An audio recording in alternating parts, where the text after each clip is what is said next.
Whoop.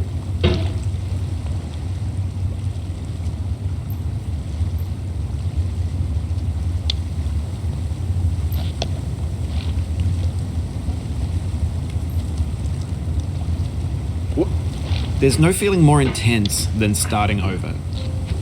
If you deleted your homework the day before it was due, as I have, or if you left your wallet at home and you have to go back after spending an hour in the commute. If you won some money at the casino and then put all your winnings on red but it came up black. If you got your best shirt dry cleaned before a wedding and then immediately dropped food on it. If you won an argument with a friend and then later discovered that they just returned to their original view. Starting over is harder than starting up. If you're not ready for that, like if you've already had a bad day, then what you're about to go through might be too much. Feel free to go away and come back. I'll be here. Alright, thanks for coming with me on this trip. I'll understand if you have to take a break at any point.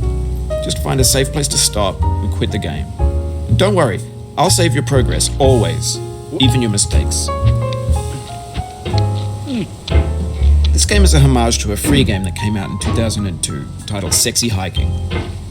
The author of that game was Jazuo, a mysterious Czech designer who was known at the time as the father of B games. And B games are rough assemblages of found objects. Designers slap them together very quickly and freely, and they're often too rough and unfriendly to gain much of a following. They're built more for the joy of building them than as polished products. In a certain way, Sexy Hiking is the perfect embodiment of a B game. It's built almost entirely out of found and recycled parts, and it's one of the most unusual and unfriendly games of its time. In it, your task is simply to drag yourself up a mountain with a hammer. And that act of climbing, in the digital world or in real life, has certain essential properties that give the game its flavor. No amount of forward progress is guaranteed. Some cliffs are too sheer or too slippery, and the player is constantly, unremittingly in danger of falling and losing everything. Anyway, when you start Sexy Hiking, you're standing next to this dead tree that blocks the way to the entire rest of the game. It might take you an hour to get over that tree, and a lot of people never got past it. You prod and you poke at it, exploring the limits of your reach and your strength, trying to find a way up and over. And there's a sense of truth in that lack of compromise. Most obstacles in video game worlds are fake. You can be completely confident in your ability to get through them once you have the correct method or the correct equipment or just by spending enough time. In that sense, every pixelated obstacle in Sexy Hiking is real.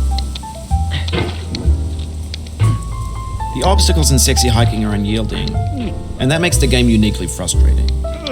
But I'm not sure Jazuo intended to make a frustrating game. The frustration is just essential to the act of climbing, and it's authentic to the process of building a game about climbing. A funny thing happened to me as I was building this mountain. I'd have an idea for a new obstacle, and I'd build it, test it, and it would usually turn out to be unreasonably hard. But I couldn't bring myself to make it easier.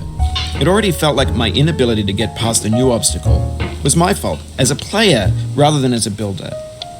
Imaginary mountains build themselves from our efforts to climb them, and it's our repeated attempts to reach the summit that turns those mountains into something real.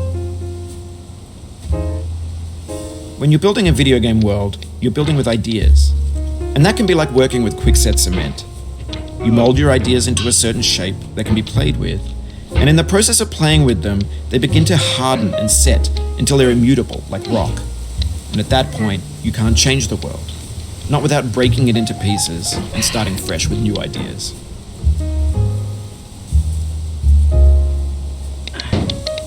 Whoop. Whoop. Whoop.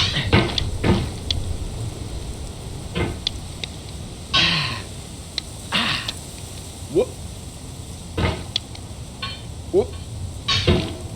Whoop.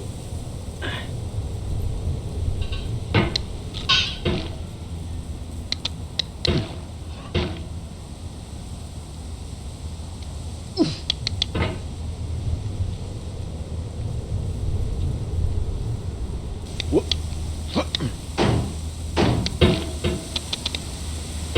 Whoop. Whoop.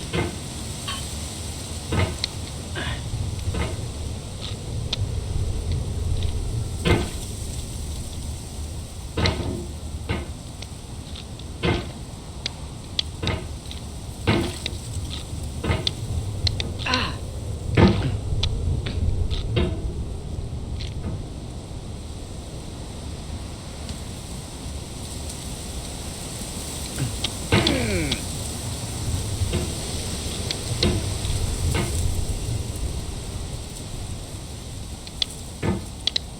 Oh. Whoop. Whoop.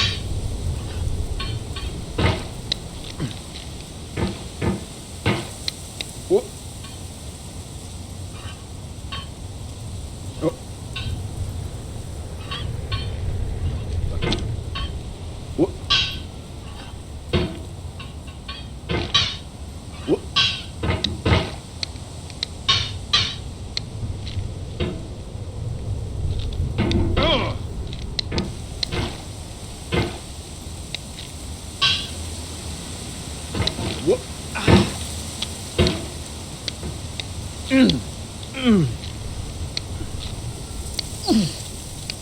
Whoop. Whoop.